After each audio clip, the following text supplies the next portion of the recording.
Oh no! এই মধু মধু রসমালাই এই rasmalai লাগবলি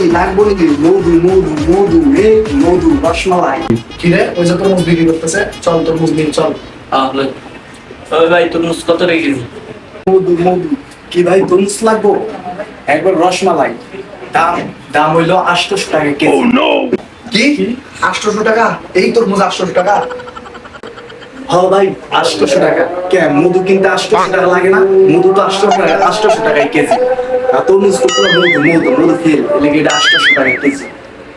high rate viral হইছো হাতে তোর মধু বানায় দিছ না এখন মধুর দামের লাগে তরমুজের দাম মিলাইতেছে তোমার তরমুজ তোই খাও ভাই আমরা তরমুজ খাবো না চলো না ভাই